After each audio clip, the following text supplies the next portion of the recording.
எல்லோருக்கும் வணக்கம் நண்பர்களே. இன்னைக்கு ஸ்டார்டிங் நல்லா தான் இருந்தது, மார்க்கெட் நல்லா பாசிட்டிவ்ல இருந்தது. ஆனால் திடீர்னு இறங்கி விட்டது.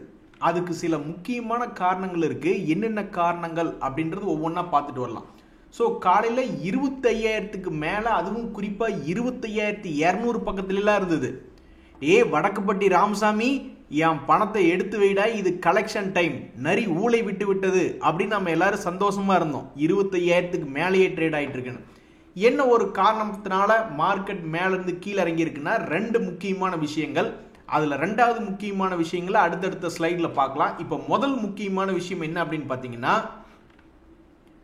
அட்வான்ஸ்டு ஏர் டு ஏர் மிசைலை பாகிஸ்தானுக்கு வழங்கலாம் அப்படின்னு அமெரிக்கா அப்ரூவல் ஆயிருக்கு. உடனே இதை கேட்ட நம்மளுடைய டிஃபென்ஸ் கம்பெனிகள்லாம் இனி அடுத்தடுத்த வருடங்களில் என்ன நடக்கும், நம்மளுடைய கவர்மெண்ட் தொடர்ந்து டிஃபென்ஸ் துறை கம்பெனிகளுக்கு ஆர்டர் கொடுத்துக்கிட்டே இருக்குமா அப்படின்ற ஒரு மிக முக்கியமான கேள்வி வருது. ஸோ டிஃபென்ஸ் துறையில் லீடராக இருக்கக்கூடிய இந்த ஹிந்துஸ்தான் ஏரோநாட்டிக்ஸ் அப்படின்ற பங்கினுடைய இன்றைய தகவல் என்ன? சமீபத்தில் 45% என்பது இறங்கிய ஹிந்துஸ்தான் ஏரோநாட்டிக்ஸ் அதுக்கப்புறம் ஒரு 70% தன்னுடைய லோ பிரைஸ்லேருந்து மேல் நோக்கி ஏறி வந்தது. அதுக்கப்புறம் பெரிய தகவல்கள் இல்லாதனால அதனுடைய விலையில் பெரிய மாற்றம் இல்லை. அப்படின்னாலும் ஒரு மிகப்பெரிய ஒரு கும்பா குட்டியாக மாறாமல் 2 days மூவிங் ஆவரேஜ் ரொம்ப நாள் காலத்தை கடத்தி அப்புறம் லேசாக மேல் நோக்கி ஏறி வந்த ஒரு பங்காக இந்த ஹிந்துஸ்தான் ஏரோநாட்டிக்ஸ் அப்படின்ற பங்கு இருக்குது. இந்த சமயத்தில் அவங்க என்ன ஒரு மிகப்பெரிய ஒரு தகவல் விடுறாங்க அப்படின்னா, இவங்களுடைய மேனேஜ்மெண்ட் டீம் ஆன்டிக் டிஃபென்ஸ் அண்ட் ஏரோஸ்பேஸ் கான்ஃபரன்ஸில் கலந்துக்கிறாங்க. ஸோ மேலும் மேலும் ஏதாவது தகவல்கள் வருதா இந்த ஹிந்துஸ்தான் ஏரோநாட்டிக்ஸ் அப்படின்றதுல பொறுத்து இருந்து தான் பார்க்கணும். தற்போதைக்கு டெக்னிக்கலாக இந்த பங்குல என்ன நடந்திருக்குன்னா, 40% இறங்கி மறுபடியும் 70% ஏறி மறுபடியும் ஒரு சிறிய அளவில் மூவ்மெண்ட் இல்லாமல் இருக்கு. அடுத்த ட்ரிகர், இது போன்ற டிஃபென்ஸ் துறை கம்பெனிகளுக்கு அடுத்த ட்ரிகர் இந்த அமெரிக்கா அனௌன்ஸ்மெண்ட் பண்ணியிருக்கக்கூடிய இந்த ரொம்பவுமே அப்கிரேடடான ஏர் டு ஏர் மிசைல் கொடுக்கறதுனாலயா? நண்பர்களே, உங்களுக்கு தெரியாதில்ல, ஸ்டாக் மார்க்கெட்டில் இப்போ நம்ம ஏர்னிங் சீசனில் இருக்கிறோம். ஸோ மிகப்பெரிய அளவில் கிராஷ் வர்றதுக்கோ அல்லது மிகப்பெரிய அளவில் ஒரு ரேலி வர்றதுக்கோ மிக முக்கியமான காரணம் அந்த ரிசல்ட்ஸ் அப்படின்றதா இருக்குது. ஒரு உதாரணத்துக்கு போன குவார்ட்டரில் மிகப்பெரிய அளவில் ஏர்னிங்ஸ் சம்பாரித்து ஒரு சர்ப்ரைஸ் பண்ணிய பங்குகள்லாம் இனி அடுத்தடுத்த ரிசல்ட்டுகள் அனௌன்ஸ்மெண்ட் பண்ணும்போது என்ன பண்ணும்? ஒரு உதாரணத்துக்கு ஒரு 4 பாப்புலரான பங்குகள், எத்தனையோ பங்குகள் இருக்குது, பட் இருந்தாலும் பாப்புலரான பங்குகள், ஒரு உதாரணத்துக்கு இப்போ இந்த டாடா குரூப்னுடைய ரேலிஸ் இந்தியா அப்படின்ற பங்கு கூட எடுத்துங்க. அவங்களுடைய சேல்ஸ் என்பது 957 கோடி. அது மிகவும் அதிகமான சேல்ஸ் இந்த டைம்லேயே, ரீசன்ட் ஒரு 2 to 3 இயர்ஸில். அதே மாதிரி அவங்களுடைய லாபமும் 95 கோடி என்பது ஒரு டீசெண்டான ஸ்கோர் தான் லாஸ்ட் குவார்ட்டரில் பண்ணியிருக்காங்க. ஸோ இது ஒரு பிக் சர்ப்ரைஸ். -32 கோடியிலிருந்து 95 கோடி லாபம்னு காட்டும்போது ஒரு பிக் சர்ப்ரைஸ் இல்லையா? ஆனால் என்ன நடந்துச்சு அப்படின்னு பார்த்தீங்கன்னா, முதல்லையே அது மார்க்கெட்டினுடைய மூவ்மெண்ட்ல ஏறி வந்த ரேலிஸ் இந்தியா தன்னுடைய மிகப்பெரிய ஒரு குவார்ட்டர்லி ரிசல்ட்டினுடைய அறிவிப்புக்கு பிறகு அதில் பெருசாக மூவ்மெண்ட்டே இல்லை, அதை எதுவுமே பெருசாக சாதிக்கவே விடலை. அதுக்கப்புறம் 400 ரூபாய்களில் இருந்து இறங்கி இறங்கி ஒரு ஷேருக்கு 100 ரூபாய் என்பது வீதம் இறங்கி கரெக்டாக 300 ரூபாய் அப்படின்ற ஒரு முக்கியமான டேர்னிங் பாயிண்ட்ல ட்ரேட் ஆகிக்கிட்டு இருக்கு.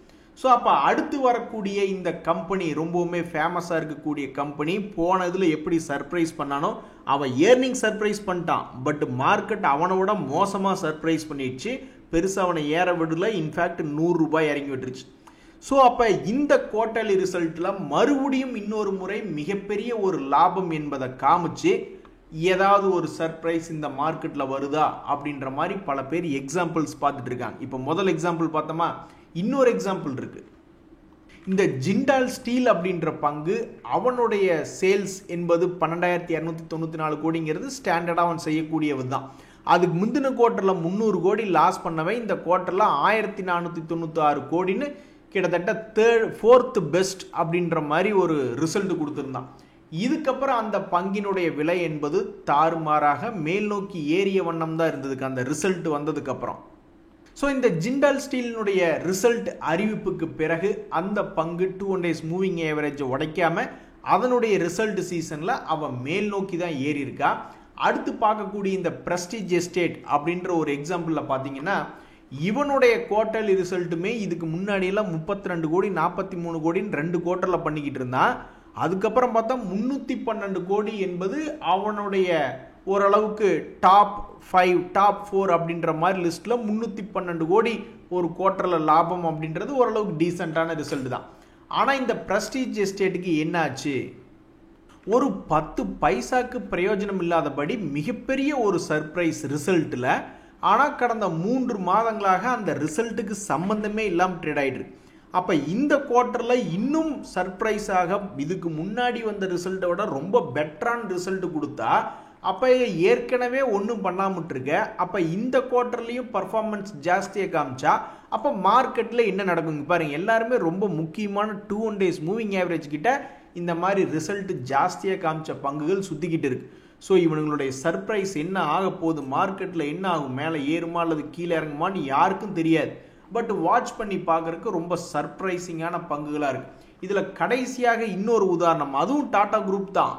ஸோ சில டாடா குரூப் பங்குகளில் ரொம்பவுமே அதிரடியாக இருக்காங்க. இந்த டாடா கெமிக்கல்ஸினுடைய ரிசல்ட்டெல்லாம் இதுக்கு முன்னாடி 2 குவார்ட்டரில் மைனஸ்னு 21 கோடி 49 கோடின்னு காமிச்சுக்கிட்டு அடித்து தூக்குடா அப்படின்னு 316 கோடி லாபமாக போன குவார்ட்டரில் காமிச்சிருக்காங்க. இந்த சர்ப்ரைஸ் தொடருமா? இப்படி ஏர்னிங்ஸ் ஓரளவுக்கு நல்லபடியாக ஏர்னிங்ஸ் காமிச்சதுனால அந்த ஷேர் ப்ரைஸில் என்ன ஆச்சுன்னா, ஒரு முறை கீழே இறங்கினப்ப கூட சரி பரவாயில்ல அவனுடைய ரிசல்ட் நல்லா தானே இருந்தது அப்படின்ற மாதிரி அவனை மறுபடியும் மேல் நோக்கி தான் ஏற்றி நிறுத்தியிருந்தாங்க. ஸோ இப்போ அடுத்த ரிசல்ட் வரக்கூடிய இந்த தருணத்தில் இவன் மறுபடியும் ஏதாவது ஒரு சர்ப்ரைஸாக ரிசல்ட்டை ரொம்ப பெட்டராக கொடுப்பானா அல்லது என்ன பண்ண போகிறான் அப்படின்றத தெரிஞ்சுக்கிறதுக்கு ரொம்ப ஆர்வமாக இருக்குது. ஸோ எல்லாருக்கும் தெரிஞ்சபடிக்கு மிகப்பெரிய அளவில் ரிசல்ட் சீசனில் உள்ள என்ட்ரு ஆகிறோம். போன ரிசல்ட் சீசனில் ரொம்ப ஃபேமஸான கம்பெனிகளில் ரொம்பவுமே அதிகமான டைம்ஸ் லைக் மோர் தென் 10%, மோர் தென் 50%, மோர் தென் 100%ன்ற மாதிரி இப்படி நெகட்டிவ் ரிசல்ட் கொடுத்த கம்பெனியில் விட போன குவார்ட்டரில் நல்லா மெனி டைம்ஸ் அதிகமாக ரிசல்ட் கொடுத்துருக்காங்க. அந்த சர்ப்ரைஸ் மறுபடியும் தொடருமா? இதனால் ஷேர்னுடைய ப்ரைஸில் ஏதாவது மாற்றங்கள் வருமானு தான் எல்லாரும் எதிர்பார்த்து காத்துட்டு இருக்காங்க. இன்னைக்கு கூட பாருங்க இந்த டைட்டன் 4% ஏறி இருக்கான். இதுக்கு முக்கிய காரணம் அந்த பிஸ்னஸ் அப்டேட் தான். அதனால ஒரு மிகப்பெரிய ஒரு சம்பவம் நடந்திருக்கு. அது அடுத்தடுத்த ஸ்லைடில் பார்ப்போம். இப்போ இன்னொரு மிக முக்கியமான கம்பெனி இந்த எஸ்கேஎஃப் இந்தியா, அதனுடைய டீமெர்ஜர் என்பது என்னைக்கு, எக்ஸ் டேட் என்னைக்கு? அதில் பாருங்க இந்த எஸ்கேஎஃப் இந்தியா அப்படின்ற ஷேர்னுடைய ப்ரைஸ் வாலட்டிலிட்டி சமீபிய ஒரு 4-5 வருஷத்தில் ரொம்பவுமே வாலட்டிலிட்டியாக இருந்திருக்கு. இப்படி இருக்கக்கூடிய இந்த கம்பெனி தன்னுடைய பிஸ்னஸை, இண்டஸ்ட்ரியல் பிஸ்னஸை பிரித்து வெளியெடுக்கக்கூடிய அந்த டீமெர்ஜர், அதனுடைய தேதி என்பது பார்த்தீங்கன்னா எக்ஸ் டேட் 15 அக்டோபர் 2025. இதுவரைக்கும் சமீபத்தில் டீமெர்ஜ் ஆனதுக்கப்புறம் கும்பாகுட்டியான பங்குகளினுடைய லிஸ்ட் என்பது ரொம்ப ரொம்ப கம்மியாக இருக்குது. அதுக்கு சரியான எக்ஸாம்பிள் கிடைக்கல. இப்போ நீங்கள் போயிட்டு ஒரு ஐடிசி ஹோட்டல், ஐடிசியினுடைய கம்பெனி ப்ரைஸே பெருசாக மூவ் ஆக மாட்டேங்குது. ஆனால் ஐடிசி ஹோட்டல் பெருசாக கீழேருந்து மேலே போயிட்டான்.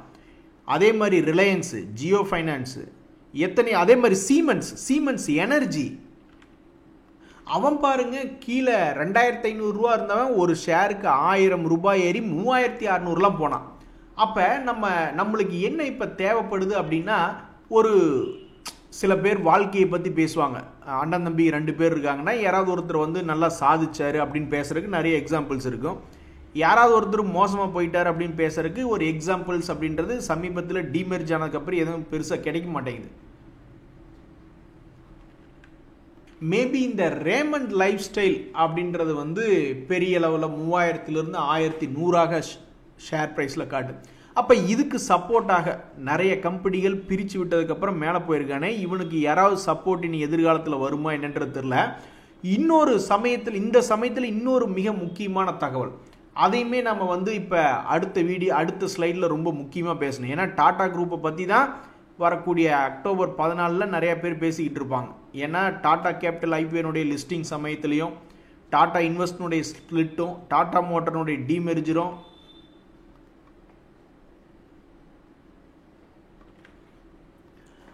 அதிரடியாக சொல்லி வச்சாப்புல எல்லாமே ஒரே சமயத்தில் நடக்குது. பெரிய ஜாம்பவான் டாடா மோட்டார், டாடா இன்வெஸ்ட், டாடா கேபிட்டலினுடைய ஐபிஓ, அதுவும் சமீபத்தில் மிகப்பெரிய ஐபிஓ. ஸோ மிகப்பெரிய ஒரு இடத்துல ஒரு சம்பவம் நடக்க போகுது டாடா குரூப்பில். ஸோ இந்த ரேமண்டினுடைய பிரித்து விடப்பட்ட பங்குகள்லாம் வந்து கீழ் நோக்கி இறங்கினதுக்கு ஒரு உதாரணம் தேடிக்கிட்டு இருக்கீங்கள, அது போன்ற அதெல்லாம் இருக்குது. அப்போ இந்த டாடா மோட்டர் வந்து தன்னுடைய, உங்களுக்கு தெரியும்ல டாடா மோட்டர் எப்படி பிரித்து விட்றாங்கன்னு. டாடா மோட்டர் வந்து ஒரு ஷேர் இருந்தால் இன்னொரு ஷேர் என்பது கிடைக்கும். அது எப்படின்னா, டாடா மோட்டரில் இருக்கக்கூடிய அந்த பேசஞ்சர் வெஹிக்கிள் அதெல்லாம் அப்படியே வச்சுக்கிட்டு, அந்த ஜேஎல்ஆர்லாம் அப்படியே வச்சுக்கிட்டு, அவங்களுடைய கமர்ஷியல் வெஹிக்கிள் பிஸ்னஸ் மட்டும் தனியாக எடுத்து டிமெர்ஜ் பண்ணி விட்றாங்க. தனியாக எடுத்து வெளியே விடும் பொழுது அப்போ அந்த கமர்ஷியல் வெஹிக்கிள் பிஸ்னஸ்னுடைய ஷேர் ப்ரைஸ் என்ன ஒரு எக்ஸாம்பிளாக இருக்க போகுது, ஒரு கும்பாகுட்டி எக்ஸாம்பிளாக கீழே விழுக போகுதா அந்த ஷேரினுடைய விலை, அல்லது இந்த ஐடிசி ஹோட்டல் மற்றும் ஜியோ ஃபினான்ஸ் போன்ற பங்குகளினுடைய விலை எக்ஸாம்பிள்ஸ் மாதிரி மேல் நோக்கி இருக்க போகிறதா? இதுதான் இப்போ ஒரு மிகப்பெரிய ஒரு கேள்வியாக இருக்குது.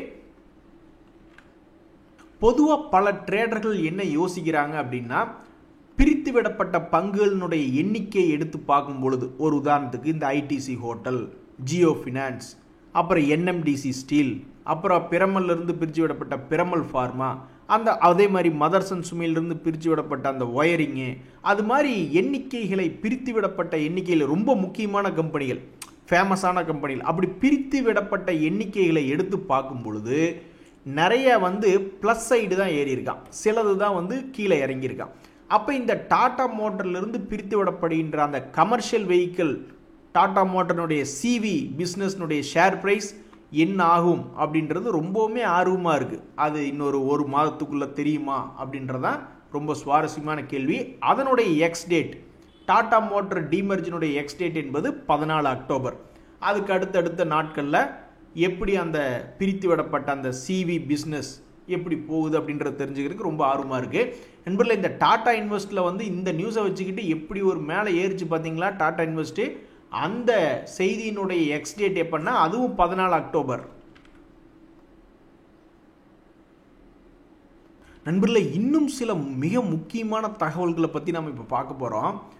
ஸோ இப்போ சமீபத்தில் டெய்லி சூதாடல் மாதிரி டெய்லி எக்ஸ்பைரி அப்படின்றது நம்முடைய ஸ்டாக் மார்க்கெட்டில் இருந்தது. உங்களுக்கு தெரியாதில்ல, மிக மிக கடுமையான நடவடிக்கைகளை செபி எடுத்து அவ்வளவு எக்ஸ்பைரியும் ஒழிச்சு கட்டிட்டு இப்போ செவ்வாய்க்கிழமையும் வியாழக்கிழமையும் மட்டும்தான் இப்போ நம்மளுடைய மார்க்கெட்டில் எக்ஸ்பைரி என்பது போய்கிட்டு இருக்கு. அதுலேயும் வந்து முக்கியமான பெஞ்ச் மார்க் இண்டெக்ஸ், ஒரு எக்ஸ்சேஞ்சுக்கு ஒரு இண்டெக்ஸ் தான், அதில் தான் எக்ஸ்பைரி ஆகிட்டு இருக்கு. ஸோ இப்படி இருக்கக்கூடிய இந்த வீக்லி எக்ஸ்பைரியை இதையும் க்ளோஸ் பண்ணிடலாமா அப்படின்ற மாதிரி செபியினுடைய கன்சல்டேஷன் இருக்கிற மாதிரி பல இடங்களில் தகவல் வருது. அதனால் வந்து நிறையா ஆப்போசிஷன் வருது. புரோக்கர்களாகட்டும், எக்ஸ்சேஞ்சுகளாகட்டும், சில ட்ரேடர்கள் ஆகட்டும், எல்லாருமே வந்து அந்த ஒரு வீக்லி எக்ஸ்பைரியாவது விட்டு வைங்க அப்படின்னு ரெப்ரசன்டேஷன் பண்ணிக்கிட்டே இருக்கிறதாக நம்மளுக்கு வலைதளங்களில் செய்தி வந்துக்கிட்டு இருக்குது. ஸோ செபி என்ன செய்ய போகிறது அப்படின்றது ரொம்ப முக்கியமான ஒரு விஷயம். இதில் வந்து நேரடியாக யார் பாதிக்கப்படுவாங்க அப்படின்னு பார்த்தோம்னா, சில புரோக்கர்கள், இந்த ஜீரோதா போன்ற புரோக்கர்கள்லாம் வந்து நீங்கள் டெலிவரி வாங்கினீங்கன்னா உங்களுக்கு சார்ஜே புரோக்கரேஜ் ஃபீஸே போடுறதில்ல. சில பேர் என்ன பண்ணுவாங்க, வாங்க எங்ககிட்ட அக்கௌண்ட் ஓப்பன் பண்ணிங்க, பல சர்வீஸ் உங்களுக்கு கொடுக்குறோம் அப்படின்னு சொல்லி அக்கௌண்ட் ஓப்பன் பண்ணி வச்சுக்கிட்டு, அப்படி என்னப்பா நீ இமாலய சர்வீஸ் கொடுத்தன்னா அது எல்லாத்தையும் உனக்கு கொடுத்தாங்கன்னு வச்சுங்க, கொடுத்துட்டு நீங்கள் 1 லட்ச ரூபாய்க்கு வாங்கினீங்கன்னா டெலிவரியில் வாங்குறப்போ ஒரு 0.5%, 0.5% அப்படின்னா எவ்வளோ, 500 ரூபா. 1 லட்ச ரூபாய்க்கு வாங்கினீங்கன்னா 500 ரூபா. இப்போ நான் ஒரு உதாரணத்துக்கு எங்கிட்டயே ஒரு 50 லட்ச ரூபாய்க்கு ஏதாவது ஒரு டிவிடெண்ட் ஸ்டாக் இருக்குன்னு வச்சுங்க, அதை கீது நான் விற்கிற மாதிரி இருந்து வாங்குறப்ப எவ்வளவு சார்ஜ் போகும், அல்லது விற்கிறப்போ ஒரு ட்ரேடருக்குன்னு பார்க்கல எவ்வளவு சார்ஜ் போகும் பாருங்கள். ஸோ அப்போ 1 லட்ச ரூபாய்க்கு வாங்கினா பல பேர் 0.5% சார்ஜஸ் போடுறாங்க. சில பேர்லாம் 1% சார்ஜ் போடுறவங்களாம் இருப்பான். 1000 ரூபா, இன்னும் 1 லட்ச ரூபாய்க்கு வாங்கினா 1000 ரூபா கொடுக்கணுமா அப்படின்ற மாதிரி, வாங்குறப்ப 1000 ரூபா, மறுபடியும் விற்கிறப்ப 1000 ரூபா. ஸோ இந்த சார்ஜஸ் சேரும்பொழுது இதுமேல் போடப்படுகின்ற அந்த சார்ஜஸும் அதிகம், டேக்ஸஸு மற்ற சார்ஜஸும் அதிகம். ஸோ இப்படி இருக்கக்கூடிய நேரத்தில் இந்த ஜீரோதா புரோக்கரேஜ் அப்படின்றவங்க ஜீரோ புரோக்கரேஜ் அப்படின்றது கொடுத்துட்ருக்குறாங்க டெலிவரிக்கு.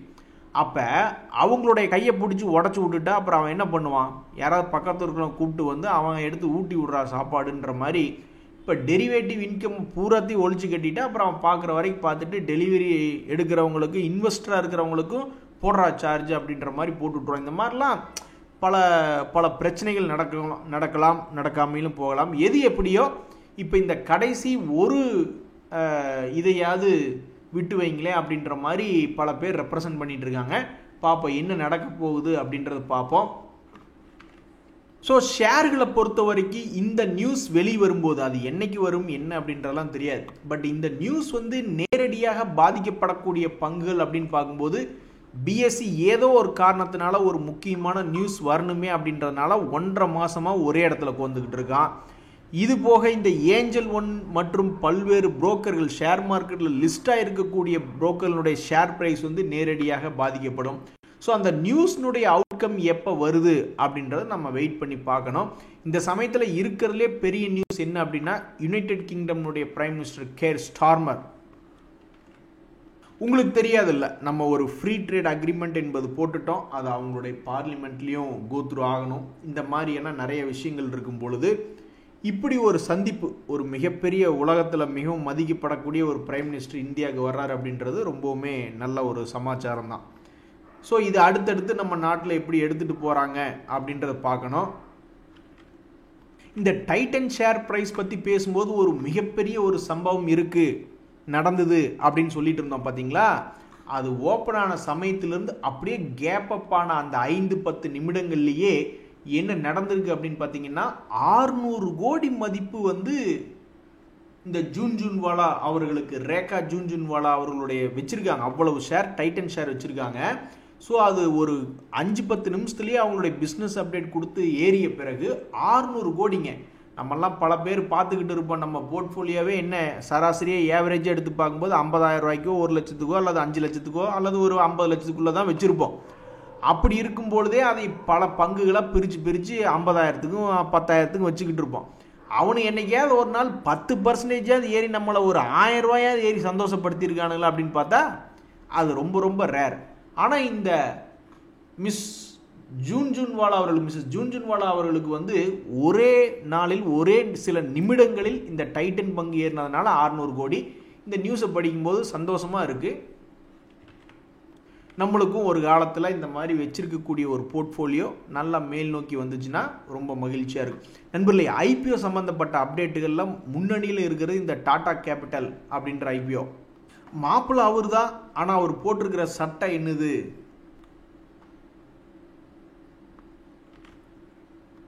அப்படிங்கிற மாதிரி இப்போ இருக்கக்கூடிய ஓப்பனாக இருக்கக்கூடிய ஐபிஓக்களில் இந்த டாடா கேபிட்டல் ஐபிஓ என்பது ரொம்ப ஃபேமஸானது தான். அது இன்னைக்கு க்ளோஸ் ஆகுது.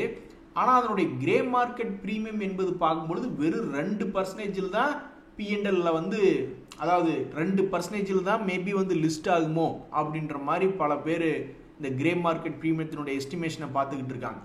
ஆனால் இந்த எல்ஜி எலக்ட்ரானிக்ஸ் இந்தியா அப்படின்றதுனுடைய ஐபிஓ பார்த்தீங்கன்னா அக்டோபர் 9 க்ளோஸ் ஆகுது, நாளைக்கு க்ளோஸ் ஆகுது. இதனுடைய கிரே மார்க்கெட் ப்ரீமியம் என்பது 27% ஒருவேளை வந்து லிஸ்ட் ஆகுமோ அப்படின்ற மாதிரி மக்கள் எதிர்பார்த்துட்டு இருக்காங்க. அடுத்து இந்த ஆனந்தம் ஹைவேஸ் ட்ரஸ்ட், ஏற்கனவே ஒரு ட்ரஸ்ட், அந்த பிஜி இன்விட் அப்படின்றதெல்லாம் பார்த்தீங்கன்னா 100 ரூபாய்க்குள்ளேயே சுற்றிக்கிட்டு இருக்கான். ஒரு காலத்தில் 140 போனவன் என்னைக்கு இந்த 140 ரூபா வந்து சேருவான்னு வேற தெரியாமல் சுற்றிக்கிட்டு இருக்கான். இந்த சமயத்தில் ஆனந்தம் ஹைவேஸ் இன்விட் அப்படின்றது வந்து அக்டோபர் 9 அது க்ளோஸ் ஆகுது. அதனுடைய கிரே மார்க்கெட் ப்ரீமியம் என்ன போயிட்டு இருக்குன்னா ஒன்றையுமே காணோம். ஸோ ஒரு எஸ்டிமேஷனே பண்ணாமல் இருக்காங்க. இப்போ ஒரு உதாரணத்துக்கு நீங்கள் நேஷனல் ஸ்டாக் எக்ஸ்சேஞ்சிலே வந்து லிக்விடிட்டி இல்லிக்விடிட்டி அப்படிம்பாங்க. இல்லிக்விடிட்டினா வாங்குறவங்களும் சரி விற்கிறவங்களும் சரி ஒருத்தர் கூட அந்த பக்கம் பெருசாக இருக்க மாட்டாங்க. லோயர் ஃபீஸ்லாம் கேள்விப்பட்டிருப்பீங்க இல்லையா, அந்த சைட்லாம் வந்து ஒருத்தருமே இருக்க மாட்டாங்க. அப்படி இருக்கும்போது அப்போ அந்த ஆர்டர் புக் எப்படி இருக்கும்? எம்டியாக காட்டும் ஒரு சைடு. அது மாதிரி தான் இந்த பங்கில், இந்த ஆனந்தம் ஹைவேஸ் இன்விட்டில் இன்னும் எதுவுமே டிஸ்கவரபிலிட்டி அப்படின்றது இந்த இடத்துல காட்டாமல் காமிச்சிக்கிட்டு இருக்கு. இந்த சமயத்தில் தான் ஒரு நண்பர் மிகப்பெரிய ஒரு தகவல், அவருடைய எக்ஸ்பீரியன்ஸை வந்து ஷேர் பண்ணுறாரு. ரட்டன் டாட்டா அவர்கள் இல்லாமல் டாடா குரூப் தள்ளாடுதோ அப்படின்ற ஒரு கேள்வி நம்மளுக்கு வருது. அதாவது என்ன சொல்கிறாரு அந்த நண்பர் அப்படின்னு பார்த்தீங்கன்னா, இந்த டாடா கேபிட்டல் ஷேர் அப்படின்றது நான் அன்லிஸ்டட் மார்க்கெட்டில் ஒரு காலத்தில் என்ட்ரு ஆயிருந்தேன். 689 ரூபா அப்படின்ற ரேட்டுக்கு தான் என்ட்ரு ஆயிருக்காரு ஜனவரி 2024. அதுக்கப்புறம் பார்த்தீங்கன்னா ஒரு நல்ல விஷயம்தான் நடந்திருக்கு. 1125 வரைக்கும் அந்த பங்கு போயிருக்கு. இந்த அன்லிஸ்டட் மார்க்கெட்டில் இந்த பார்ஷியல் ப்ராஃபிட் புக்கிங் அல்லது ட்ரெயிலிங் ஸ்டாப் லாஸ் போன்ற கான்செப்ட்ஸ் எல்லாம் அங்கே ஏதாவது போட முடியுமா என்னன்றது எனக்கு தெரில. ஏன்னா அதில் ஸோ 1125 வரைக்கும் போயிட்டு அதுக்கப்புறம் கொஞ்சம் கொஞ்சமாக ஸ்லோவாக இறங்கியிருக்கு. எதனால் இறங்குச்சுன்னு தெரியல. ஒருவேளை ரட்டன் டாட்டா அவர்கள் இல்லாத சமயத்தில் இந்த மாதிரி நடக்க ஆரம்பிச்சுதா அப்படின்றதா தெரியல. அதுக்கு இது எந்த டேட்லேருந்து கோயின்சிடன்ஸ் ஆச்சு அப்படின்றது எனக்கு தெரில. ஸோ அப்போ அந்த இடத்துலேருந்து கொஞ்சமாக இறங்கி இப்போ என்ன ஆயிருக்குன்னா அவர் வாங்கின ரேட்டை விட கொஞ்சோண்டு மேலே 735 தான் வந்து க்ளோஸ் ஆகிருக்கு அப்படின்ற மாதிரி சொல்கிறாப்புல. இதில் இன்னொரு தகவல் நான் என்ன கேள்விப்பட்டிருந்தேன்னா, அன்லிஸ்டட் மார்க்கெட்டில் வாங்கியிருக்கும் பொழுது லிஸ்ட் ஆன உடனேவும் ரீட்டைல் இன்வெஸ்டர்ஸ் செல் பண்ணிக்கலாமா அப்படின்ற மாதிரிலாம் உங்ககிட்ட புரோக்கர்கிட்ட கேட்டுங்க. ஏன்னா என்றைக்குமே ரீட்டைல் இன்வெஸ்டர்ஸ்க்கு ஏதாவது ஒரு எக்ஸம்ஷன் அப்படின்றது இருக்கும். ஏன்னா இந்த ப்ரொமோட்டர்களுக்கெல்லாம் லாக்இன் பீரியட் அப்படின்ற மாதிரிலாம் இருக்குது. ஸோ எல்லோரும் என்ன ப்ரே பண்ணிக்கணும்னா, ஆண்டவா எப்படியாவது இந்த நண்பருக்கு மறுபடியும் இந்த டாடா கேபிட்டல் லிஸ்ட் ஆன பிறகு இது ஒரு காலத்தில் அன்லிஸ்டட் மார்க்கெட்டில் என்ன உச்சம் இருந்ததோ அந்த உச்சத்துக்கு மேலே போகணும் ஆண்டவா அப்படின்ற மாதிரி தான் ப்ரே பண்ணிக்கணும்.